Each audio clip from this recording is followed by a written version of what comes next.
this digital download. Oops. Good afternoon, good morning, and good day, wherever you may be joining us from. Welcome to another edition of the Digital Download, the longest running weekly business talk show on LinkedIn Live, now globally syndicated on TuneIn through IBGR, the world's #1 business talk, news, and strategy radio network. This week on the Digital Download, we'll delve into the crucial topic of empowering women of color in the workspace with our special guest, Sherrika Sanders, a champion for authentic leadership and career advancement. Sherrika is the founder and CEO of Transform the Gap and professor of accounting. With her extensive background in corporate accounting and her passion for mentorship, Sherrika brings a unique perspective on how to break through barriers and achieve professional success. But before we bring Sherrika on, let's go around the set and introduce everyone. While we're doing that, why don't you in the audience reach out to a friend, ping them, and have them join us? We strive to make the digital download an interactive experience, and audience participation is highly encouraged. With that, Tim, why don't you kick us off? Thank you, and welcome everybody. Yes, my name is Tim Hughes. I'm the CEO and co-founder of DLA Ignite, and I'm famous for writing the book Social Selling Techniques to Influence Buyers and Changemakers. I'm really excited about today's session because I think it's great that we're able to use our platform to support everybody in society. Absolutely agree with that. Adam, sorry. Hello, everybody. I'm Adam Gray. I'm co-founder of DLA Ignite and Tim's business partner. And yes, we have, Tim and I have a very good friend that works in the corporate world who is a woman of color and is extremely successful. And thinking about how we can help scale her success and replicate that, because she's a great champion for everything that we stand for as an organization. So we would like more of that, please. And myself, Bertrand Godillot, I am the founder and managing partner of Odysseus & Co., a very proud DLA Ignite partner. Looking forward to the discussion, of course. And as I said this week, on the Digital Download, we'll speak with Sherrika Sanders. Many women of color face distinct challenges in their career journeys, often feeling unseen,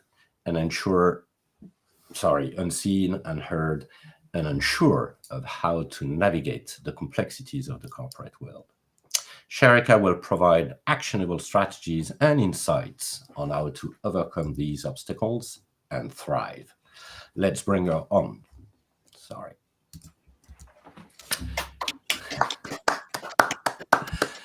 Sherrika, good morning for you and welcome.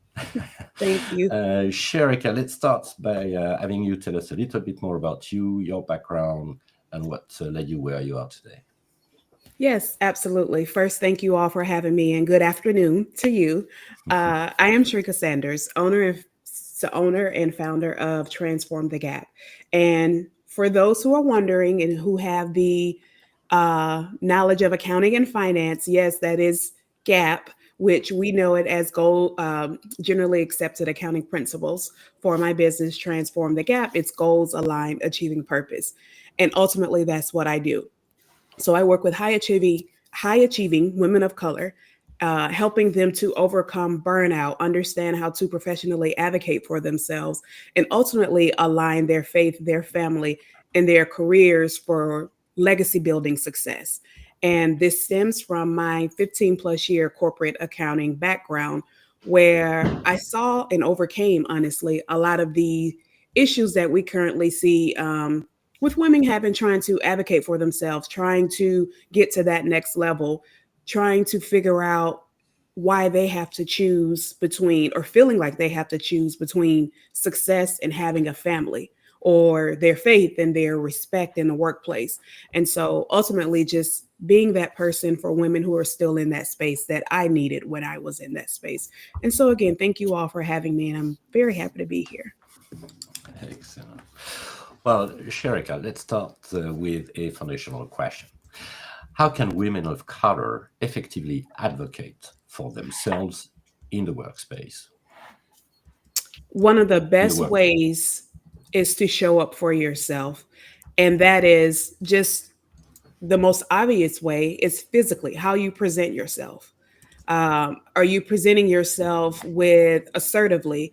Are you showing, how are you showing up when you come into the office, when you're online? Because now that we have so many meetings and appointments and so many people who work remotely, we have a lot of virtual meetings. And some people feel like, oh, because it's virtual, I can be lax in my appearance and have whatever going on in the background and all of these other things. But people look at that, and all of that gives a reflection on who you are as a person.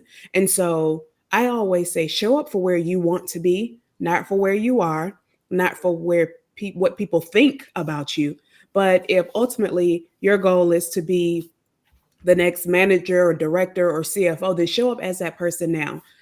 Lead, raise your hand when there are opportunities for when there are opportunities for new projects or anything that will put you in front of that right audience. And so that means raising your hands for those additional opportunities, being a leader. And that doesn't always mean in title, but just showing up, offering suggestions, you know, bringing the team or the group together. So it's all of those things, but ultimately just how are you showing up for you? Because that's what people are going to look at. That's what's going to pull people in. That's what's going to give you their respect and make them consider you when you're not even in the room. So how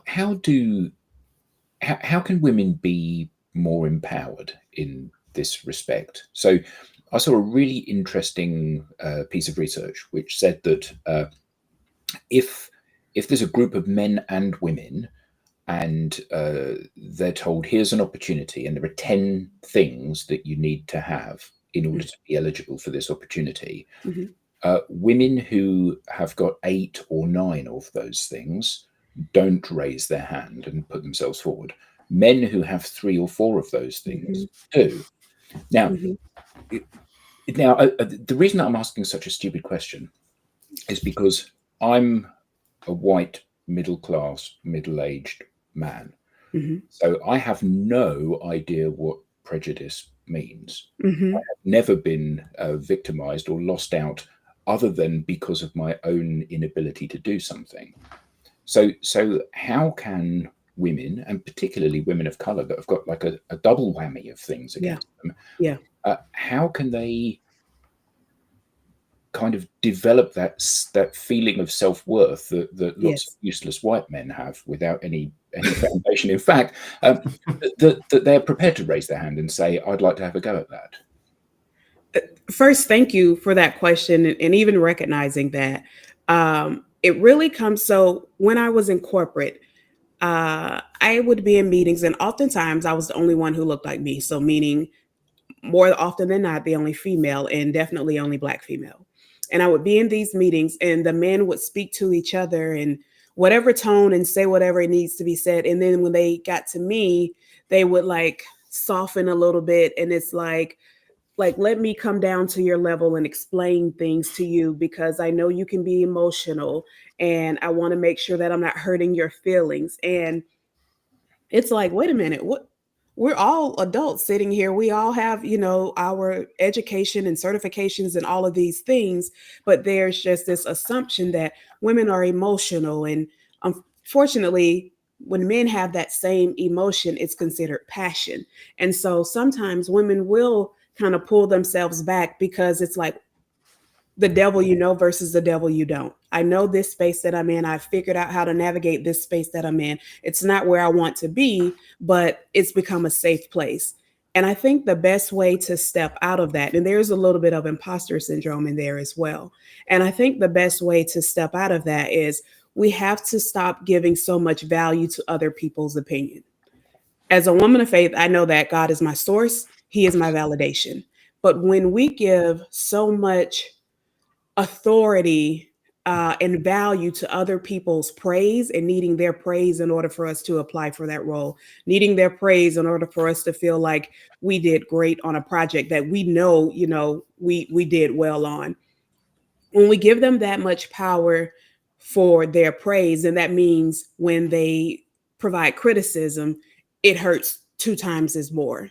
And so we have to start understanding our value and saying, I'm able to do all of these things. And that's not something that happens overnight. That's why, I have a program for it. And I even know that someone I was speaking with recently, she's like, well, can I just do this myself? The same work that I do with you? Yeah, you could, but how much harder would it be? And if it were that simple if it were that simple and that easy, you would be doing it now. But we get so caught up in our emotions and in our thinking and all the things that happened in the past, and we allow those to keep us from moving forward. Wherein working with other people, getting a mentor, getting a sponsor helps us to break down those barriers and to have that safe space, I would even say, with someone, so that we can say, I'm really frustrated about this, or I would really love this opportunity. I'm a little bit nervous. And that, accountability partner to say, hey, let's go for it. These are all the things that you've done. You know what you've accomplished. Let's move forward. But it is an uphill battle for us, because while things have changed, and I'm glad to say, I was able to be in the boardrooms and sit at the table, the treatment within that room wasn't the same between me and the other people there. And did that, did you find that a driver for you to demonstrate even more so that you're capable and able and a high achiever, or did you find that disempowering? I went through both. So initially it was disempowering. Initially, I fell to the belief that, oh, well, they've given me this opportunity, but nobody gave me anything. I worked for it. And as most of us within a corporate space, you've normally already done the work before you're offered that promotion or that pay increase. And so I would say, well, they gave me this role because of X, or it was because I did this, but totally just devaluing the contribution that I brought to the table. And so it honestly took some time. It took me getting fed up, really.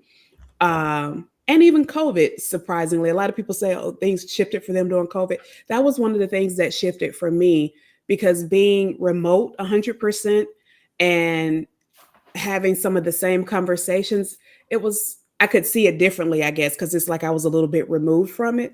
And so I could see it differently. And so when people would say certain things, it's like, wait a minute, did they always say things like that? Did they always, treat people this way? But yeah, I just had to make the decision that enough was enough. And just because I made that decision, it doesn't mean it was easy. It was hard. It took some time. There was a little shaking in the voice when I would speak up and say certain things, but I knew that it had to be said. And I knew that who else would advocate for me except for me? And so, yeah, it eventually it was very empowering, but to start, no, it was scary. And there was always this fear, like, what if I speak up and they decide that they don't want me here anymore? What if I lose my job? All of these other things that we tell ourselves that aren't true. So I've actually got a question that kind of runs alongside that, Sherrika, which is one of, we're all white. And we sometimes get comments coming on the channel. We had one last week about the fact that we're not exactly diverse in the panel that we have here. And I take that on the chin, because we're not, that we can't pretend that we're something that we're not. Right. But that underneath everything, we all have principles, and we have a principle that the way that we run our organization is that we believe in diversity, inclusion, and equity, and that's something that runs to the. At one point, we were actually 50% black as a company, but people come and go. Right. So the question really is, what is it that we can do as white, male, privileged, middle class people to make sure that we're actually advocating and being allies for people that are not white, middle class, and privileged? So that is an absolutely great question, because one of the issues that we face, and I just recently had a conversation with someone else about this, as people of color, and specifically women of color, we can typically find the mentors, but not the sponsorship. So we tend to be over mentored, but under sponsored. And the difference between the mentor and the sponsor is the mentor is one who works with you, who talks you through things, gives you advice, helps to guide you. But the sponsor is the one who speaks and talks highly of you when you're not in the room. The sponsor is the one who advocates for you when you're not there to do it for yourself. And I think men, and specifically white men, being more proactive and sponsoring, because let's be real, you all have a voice that we're fighting to give ours, for people to listen to ours, wherein your voice, your opinion, your feedback can do more for us in certain rooms than we could even do for ourselves. And so I think that is, again, a great question, but I think that's one of the areas where we definitely still struggle, is in the sponsorship and having the advocation of people who don't look like us. I thought you were going to ask a question then, Bertrand. I was kind of... Yeah, because I'm we have had a number of guests around this topic, and I'm still amazed of the reality, actually. And I'd like to talk a little. You talked a little bit about the imposter syndrome, and I'd love to hear some of your strategies to overcome that. Yeah. So for one, I think it's forever there. So I don't think it's something that, oh, I've overcome imposter syndrome, because as you grow, it grows with you. There's a saying that says new level, new devils. Like, as you continue to grow, then it just shows up differently, but it's still there. I personally, at this point, because I'm aware of it, I try to use it as a way to stay humble. Like, you could still make mistakes, and it's okay to make those mistakes. But there are a few ways. So one, and I tell people to use this just in general, not just for imposter syndrome, but in general. So I always recommend keeping a kudos folder in their email, if they're in the professional space, in their email. And that kudos folder has when people said thank you, when they went above and beyond, or for projects that, they may have volunteered for, or any of those things. I think having that kudos folder is great for when it's time for reviews and you need to pump yourself up a bit when you're having that conversation, when you're interviewing for a role, but also when you start to doubt yourself in the things that you've accomplished. It's like, wait a minute, there are all of these things here, and I can easily downplay it. Oh yeah, we met the deadline, but it was the team, it wasn't me. Well, did you not lead the team?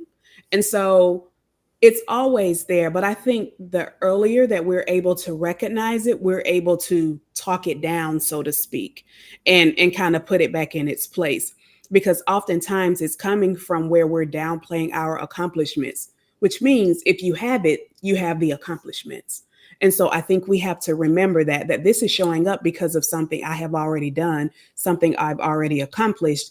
And as I want to grow, I should be expected to overcome new challenges, because that's how you grow. You can't grow by staying comfortable. So it's okay if it's scary, but am I going to be courageous enough to continue to move forward? Because courage is what we use when we don't have the confidence. And I guess in a way, there's a converse to that, which as leaders, we need to say thank you more. Absolutely. Thank you goes so far. And it's not always about, giving something, but saying thank you, saying I appreciate it. Like for me, it was just amazing when I would have my team members to say, hey, Sherrika, I'm leaving for the day, but before I leave, do you need anything else from me? Do you need me to work on anything? Are you about to go home soon? Because if you're going to be here later, then let me know what I can help you with. And I've always had great teams. And I think it came from one, just showing appreciation, recognizing when they did things. And it didn't have to be like, an extreme, act or gesture or whatever, but just saying, thank you. I appreciate that. Saying please. And also as a leader, being willing to help, because I would also go to them. Hey, you have this project that you're working on. Do you have any questions? Do you need me to help you with anything? That I was available to them when I showed that, because to me, leadership is about servanthood. And when I showed that I was available to help and I didn't mind rolling up my sleeves and getting in there with them, it made them see that we were on the same team. It helped them to feel comfortable and talking to me, but also made them say, well, you know what? How can I support you? What can I do to make you look better? So it worked in both of our favors. My daughter is 23 and she's quite a feminist. And she likes to point out to me that there are more men named John who are chairman of Financial Times top 500 companies than there are women. Now, I don't know. I would imagine there are no black women that are in that position. So it kind of, how important is it that young black women can see successful older black women doing the things that they should be aspiring to and are capable of doing, but don't aspire to because they just don't think they're ever going to get there? So how important is that role model, and how do we create those role models? Because black women that lead companies are few and far between. Yes, it's very important, because sometimes that's the only example that people have when they see someone else in the role. Otherwise, they'll just go along with, oh, well, this is what it looks like, or this is a stopping point for my career because I haven't seen anyone that looks like me go past this particular point. And so I think that it's very important. I recently had a conversation with Jessica McClain. So I hope you don't mind me calling y'all Jessica. Jessica is the Chief Financial Officer for Girl Scout Nations, our nation's capital. And she's an advocate for us. Her belief is that, someone was there to help her, pull her up. And so she believes it's her duty to reach back and help someone. She's highly educated, I can't think of the term that I want to say, but all of the certifications and things that you can think of, because that's important as well. When we have to make sure we continue to learn and be open to new experiences and open to growth. But in my conversation with her, I introduced her in our conversation as the epitome of what we like to see, of what some of us expect, because representation does matter. And again, it goes back to me with sponsorship, because a lot of people get they have DEI misunderstood to mean it as, oh, this is us giving, people of color opportunities that they don't deserve. And it's not that. It's just saying, I'm going to give this person of color the same advantage or the same consideration that I would give someone who's not a person of color. And so that's all it is. It takes the color, it takes the name, it takes any personal identifiers off of a resume and say, based on what the qualifications that I have here, who is more fit for this role? Based on the conversation that we had, who is more fit for this role? And one of the things I saw a lot in corporate, I remember I had one CFO, and he brought in maybe 5 or 6 people, mostly white men, because that's who he knew. And they were in most of our leadership roles within our department. And so, I will say he did bring in one Black female. He brought her in, and then he said, Sherrika, I have somebody that I'm going to bring in, and I think you'll like her, and I think she'll make you more comfortable, and you all can work well together. And I didn't know I was uncomfortable. And I guess the gesture was right. But so that was the one person but everybody else they all looked like him. And so that's what I was surrounded by on a daily basis. So yes, given those same opportunities, not necessarily going for my friend because I know my friend has an education from this school, looking at, well, this person has the experience that I need and they have the qualifications to take us to that next level. So trying to take those blinders off, honestly. What you said just then, that kind of, it made me giggle, but I found it quite shocking. The expectation that because she was a black woman and you're a black woman, obviously you'll be mates, you'll be buddies. And it's like, almost everybody that I know who is an idiot is a white man.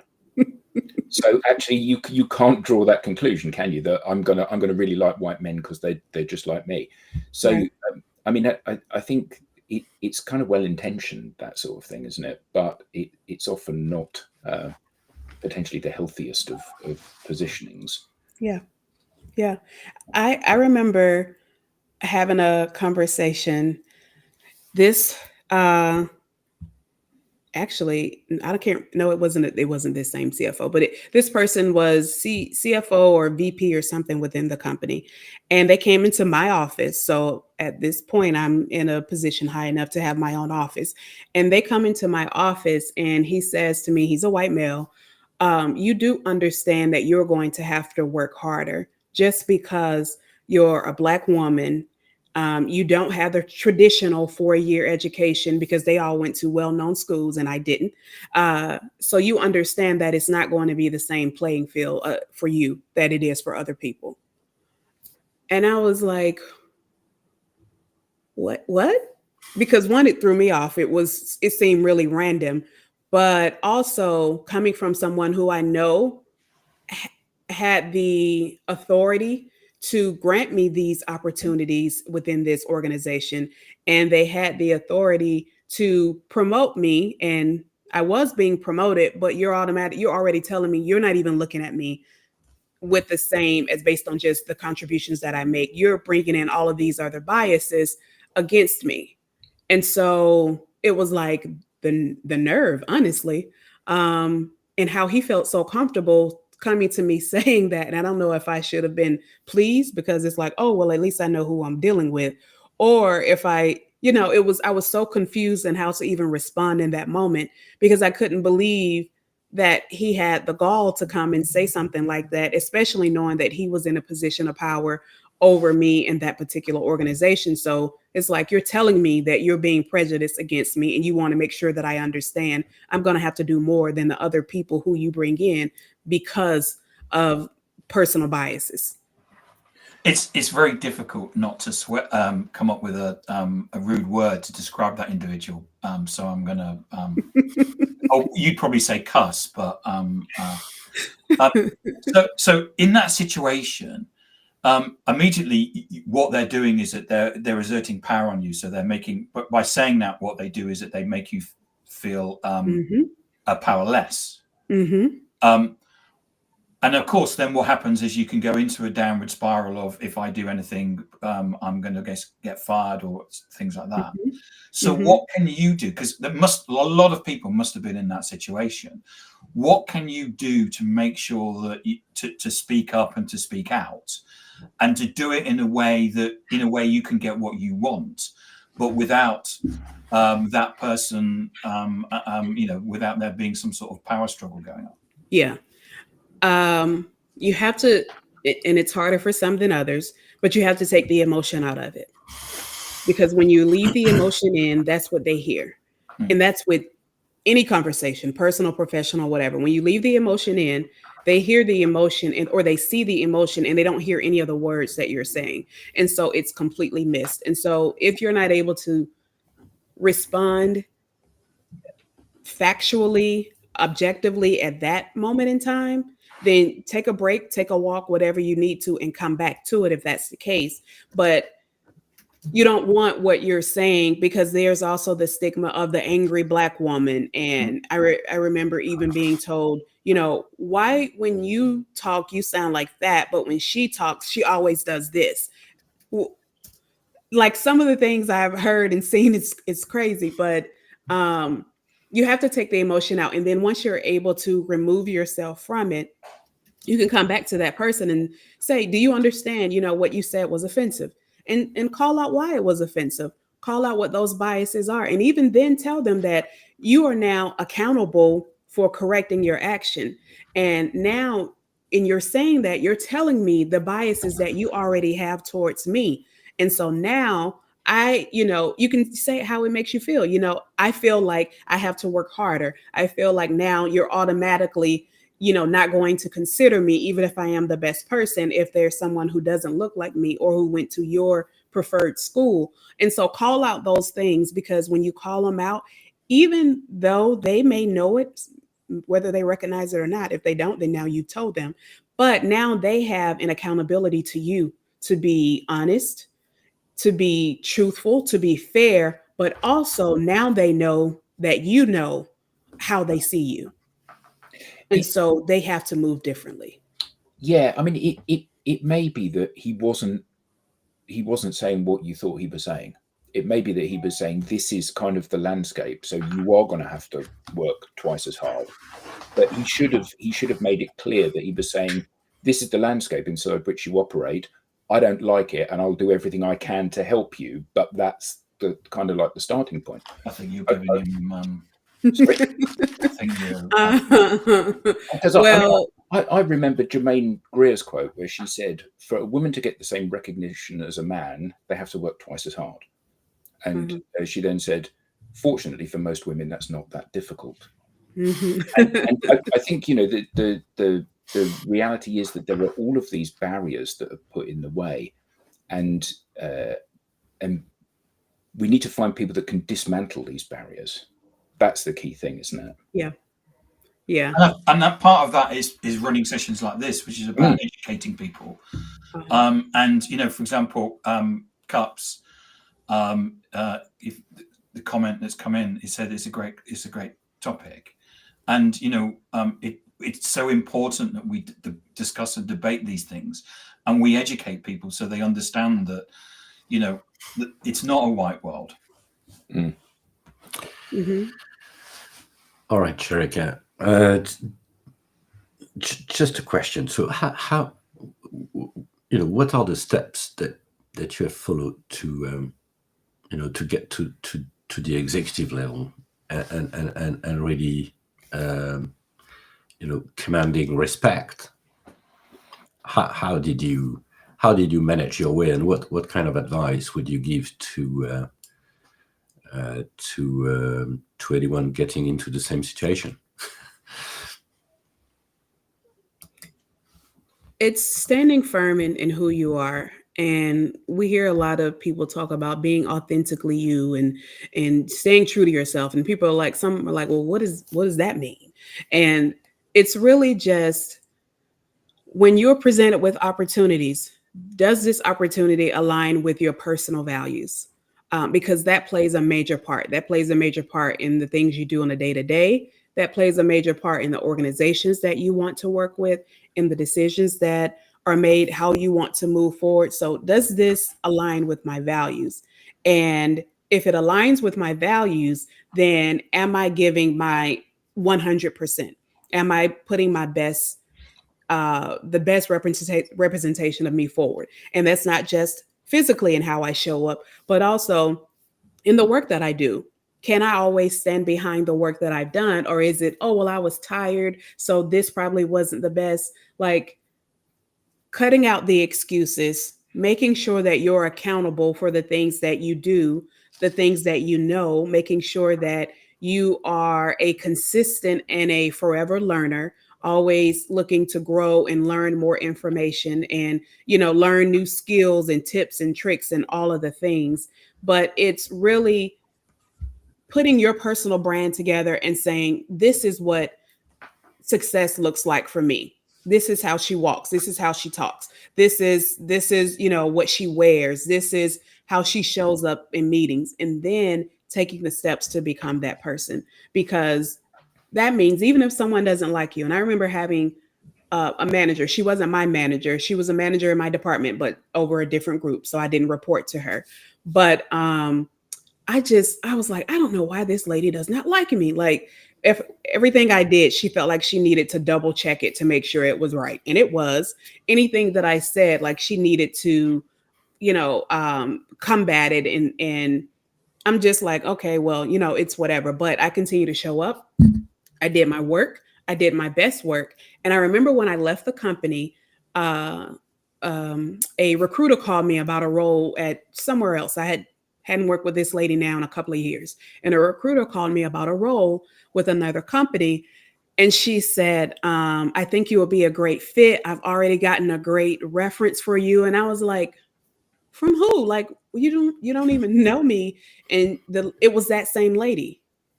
Now, I don't know if she really didn't like me. Maybe that was her demeanor or what. I'm not sure. But she couldn't speak badly about me because I continue to show up for myself. Just because I thought that she didn't like me didn't mean that I treated her differently or, that I went to whatever level that she was on. I continue to show up for myself. I continue to provide valuable quality work and maintain my morals and my ethics. And so when it came time to someone to ask about Sherrika, there was nothing that she could say about Sherrika, because even if she didn't like me as a person, that had nothing to do with me as an employee.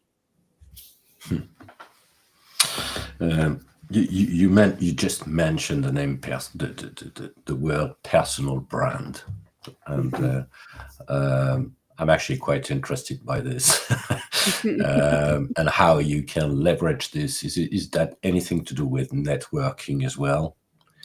Yes. And have you pulled that lever? I did a lot more networking when I left corporate than I did while I was in. And had I known what I know now, I definitely would have done a lot more while I was in the corporate space.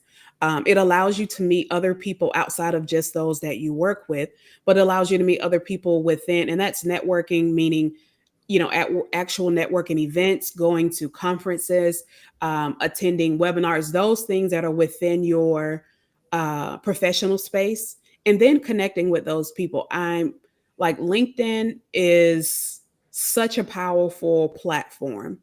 And I've been able to connect with so many people who I have never met, but we're like-minded. We have the same goals, or we, work within the same industry. And so we're able to have those conversations. And it's having those conversations and allowing people to see how you show up for yourself, allowing them to see, I consider my career important. I value what I do. I value what I attach my name to.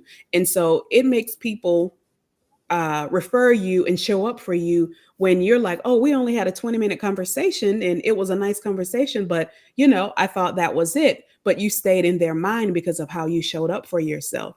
And I think when you meet someone, you're showing that personal brand. And even when you look at organizations, does this organization align with where I see myself going forward? Do they provide opportunities for advancement? How many people of color do I see within this space? Do the employees feel like this is a great place to work? How many people have grown within the organization versus people who have come from outside of the organization? So it's all of these different things. How do they value their employees? It's all of these things that we look at. And instead of just looking at roles for, oh, I need a job and it pays well, we should look at it to say, how does this align with where I want to be in the future?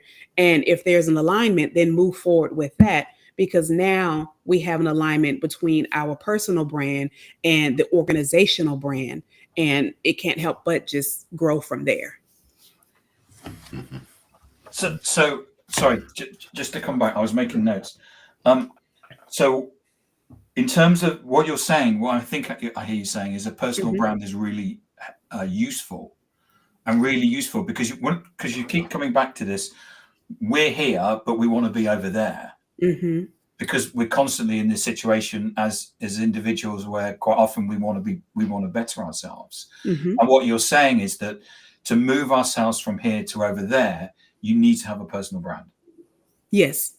You need to, like, what's the saying? If you stand for nothing, you'll fall for anything, or something like that. Like, show up. These are the things that I stand for. These are the things that I value, and wear that proudly. So yeah, when you're having those going to those networking events and having those conversations, um, just being true. You know what? This is, I've been with this company. This is my role. This is where I'm looking to go. These are some of the things that I'm working on. Share that personal brand with others, because you never know who you could be talking to and how they could help with that. But yes, I definitely think that's something that's very important. And I can think of even other examples. I remember being offered a role or presented for an opportunity with a company by someone who I started a company. I worked there maybe a few months, and one of the ladies that sat near me, we were casual, good morning, good afternoon, so on and so forth. But that was the extent of it. She left the company and went somewhere else. A few months after she left, she called me. I didn't even know she had my number or remembered my name. She called me and she said, "Hey, I got your number from such and such. We have a role here at our company and we really need your help." And I was like, "Huh?"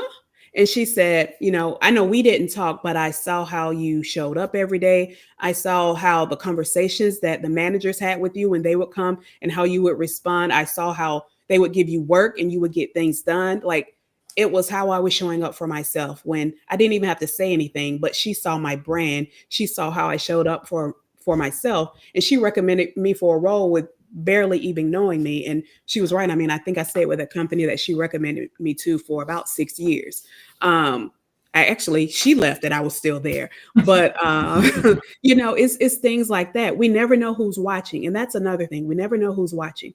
And so we should do everything as if someone is watching, someone is paying attention, because 9 times out of 10, they are.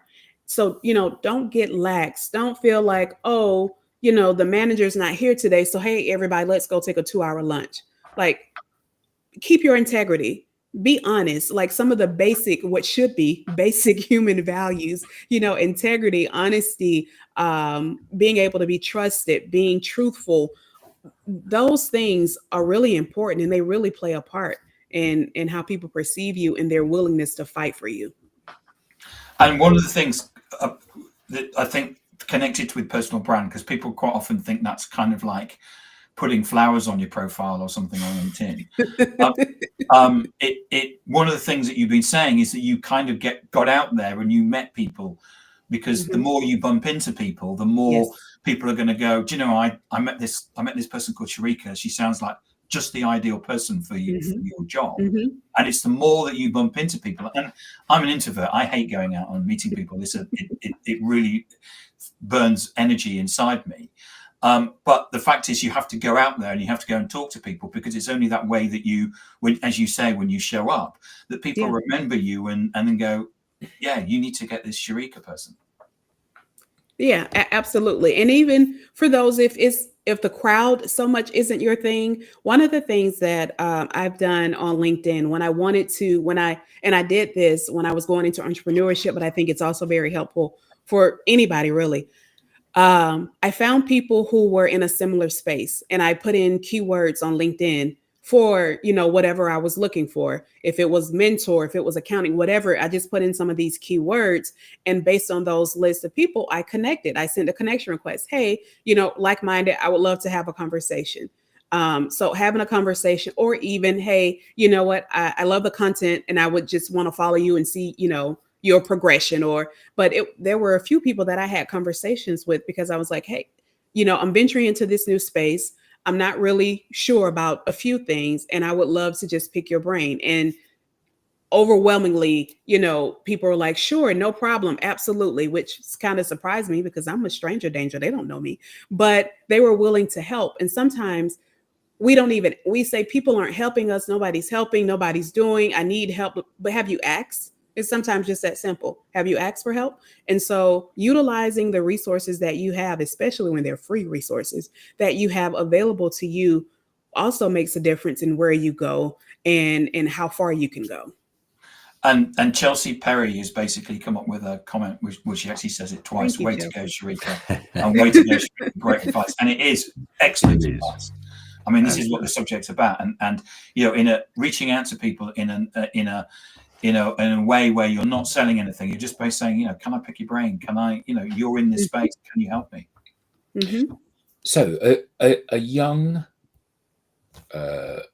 woman Mhm. possibly a woman of color, is watching this show either now or the recording, and what does she need to do starting Monday to not be a prisoner of the fact that she's a woman and a woman of color, but where she can really lead with her best self? So what are the few pieces of advice that you would give her, and things that you say, go girl, you've got to go and do this straight away? Yeah. One, make sure you're showing up in how you present yourself. Make sure it's professional. Make sure that you're maintaining that professionalism in that setting, whether you're talking to a coworker, friend, or your manager, but make sure you're showing up professionally in how you dress. I never cared about what a dress code was for a company that I worked for, because I knew I was always going to show up for my next. And so it didn't matter if they said you can wear jeans every day. That's not my brand. That's not what I do. If I wear jeans, it's on Friday. I already had my own brand and how I wanted to show up established. So understanding who you want to be, that person you want to be, and how does she perform today, and then taking those steps to become her. So that is the first thing I would say. Showing up for that future version of yourself. Another thing I would even say, have a conversation with your manager. Hey, you got 10 minutes. I just want to know, what are some feedback? What are some things that you think I can work on? What are some areas of opportunity, I like to call them? What are some areas of opportunity that I have? What are some areas where you may see me excelling, and where do you see me going within this particular path? Have that conversation to make sure you're on the same page, because you may think, oh, I know I'm the best employee on the team, and the manager is questioning if you should even be there or not. So have that conversation to make sure you know where you stand, and to help put a plan into place, because they are accountable to you for that as leaders. Ask them to help you put a plan into place to get to whatever that next is, whether it's additional goals, whether it's, some additional projects. What are some things that you can do to make sure you're visible to the right people? So basically, good advice is just good advice. I wish I'd had that advice when I was in the workplace, not running my own business, but when I was working for someone else, I wish I had that advice. So actually, these are things that we should all be doing, aren't they?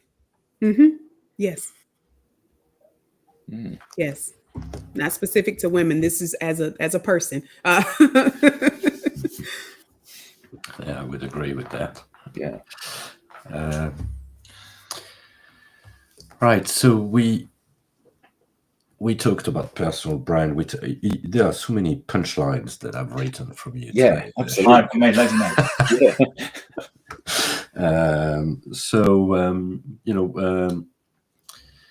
notes. Maybe practical tips that anybody could be, whether you are a woman of color or not, things that you would recommend for someone starting their career.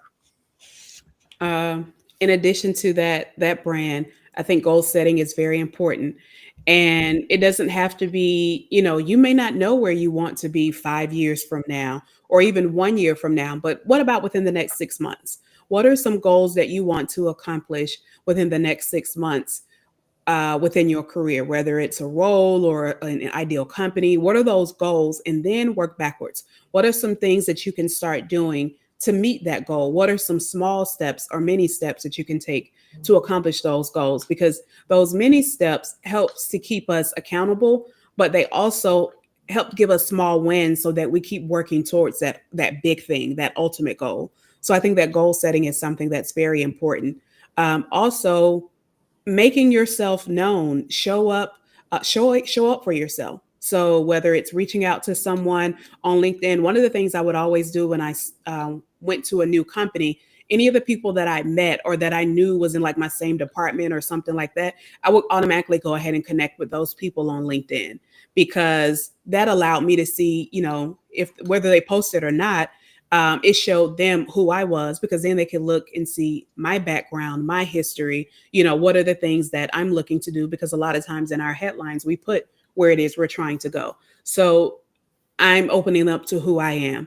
And then just always be willing to raise your hand. And that doesn't mean being the pushover and letting them give you everyone else's work, But hey, if this is an opportunity for me, for the VP, the CFO, somebody who can help me get to that next level and beyond, if this is an opportunity for them to see me, then yeah, I would like to put my hand up, volunteer. I won't say volunteer because it's work, but raise my hand to help with that project or that opportunity, because you want to make sure that you have the right people in your space, so that when you need that sponsorship, when you need that mentor, they're already like, hey, we may not have talked, but I see how you move. I've been seeing you in, the company. I hear great things about you. Sure, I would love to spend, more time with you, advocate for you, all of those things.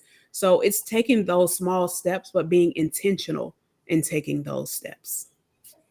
Mm. Yeah, I think it's really important to set goals. There was a guy that I used to mentor and he didn't have any goals at all. And I sat him down and I said, what do you want to do? He said, well, in 5 years, I'd like to write a book. So I said, okay, so let's work out what you need to do over the next 5 years. So we mapped that out.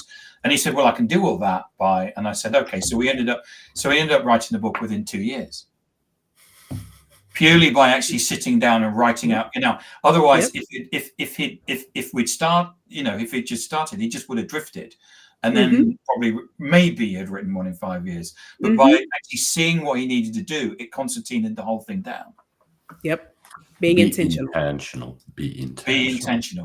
This one I got. And Sherrika, thank you very much, because this has been great. So absolutely, where can we learn more? How can we get in touch with you? Absolutely. So, of course, on LinkedIn, I've probably given him about 5 commercials during this last hour. So, absolutely, of course, that's okay.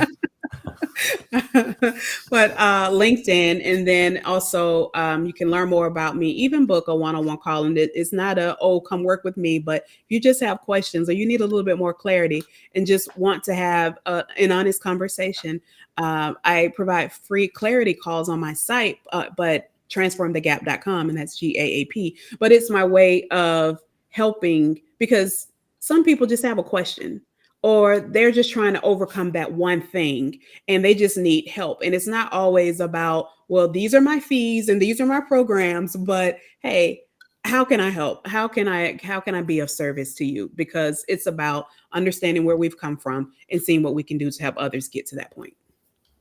Fantastic. Excellent. Well, thank you very much. We now have a newsletter. Don't miss an episode. Get the show in highlights, beyond the show insights, and reminders of upcoming episodes. You can scan the QR code now. Sorry, where is it? Press the button. Okay, you can scan the QR code on screen, or visit us at digitaldownload.live/newsletter. On behalf of the panelists and to our guest, Sherrika, thank you very much. Thank you all, and see you next time.